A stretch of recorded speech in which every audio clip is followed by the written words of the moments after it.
Halo teman-teman, kenalin aku Muhammad Hamzah Pasha dari Teknik Material FTMD ITB 2019. Keinginanku untuk menjadi trainer SMP SDK 2020 berasal dari hakikat seorang pembelajar, yang mana ia tidak hanya terus belajar dan dibentuk oleh lingkungannya, tetapi ia juga terus memberikan pelajaran dan membentuk lingkungannya. Selain itu, aku sangat ingin kebermanfaatan yang telah aku peroleh dari training sebelumnya yang telah aku ikuti tidak hanya berhenti pada diriku saja, tetapi juga dapat dirasakan oleh adik-adik mahasiswa baru ITB 2020 nantinya.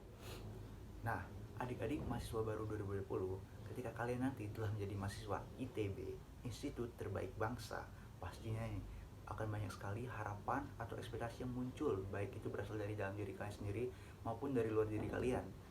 Nah, ekspektasi ini bisa menjadi pisau bermata dua, yang mana ia bisa menjadi peluang kalian untuk berkembang lebih jauh, tetapi juga bisa memberikan dampak negatif yang akan terus menekan kalian, memberikan beban kepada kalian sampai bisa membuat kalian terjatuh.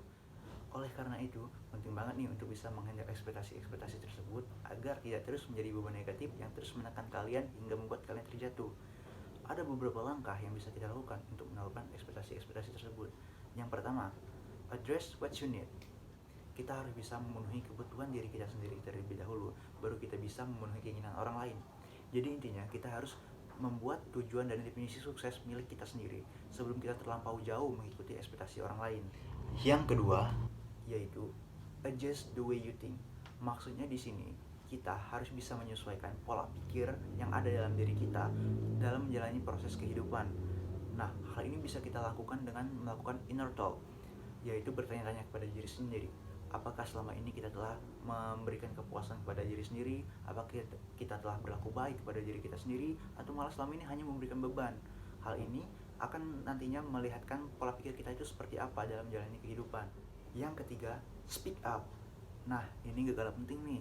Sadarkan, setiap orang itu pasti perlu batasan dalam hidupnya. Nah, gimana sih kita bisa membangun batasan dengan ekspektasi orang lain? Jadi caranya dengan speak up. Kita harus berani berbicara kepada orang lain tentang siapa kita sebenarnya dan apa yang kita inginkan. Jangan biarkan mereka terus-menerus mendikte kita dengan ekspektasi mereka yang belum tentu sesuai dan sama dengan definisi dan tujuan sukses yang ingin kita raih. Yang terakhir, yang keempat, yaitu stop comparing. Maksudnya di sini, berhentilah membandingkan ketika hal itu malah membuat kita semakin terbebani. Berhentilah membandingkan ketika hal itu malah membuat kita semakin terjatuh. Ingat, definisi dan tujuan sukses setiap orang itu berbeda-beda. Untuk apa kita membandingkan proses diri kita dengan proses orang lain? Karena hal itu bisa saja membuat kita terlupa akan tujuan dari hidup kita sebenarnya.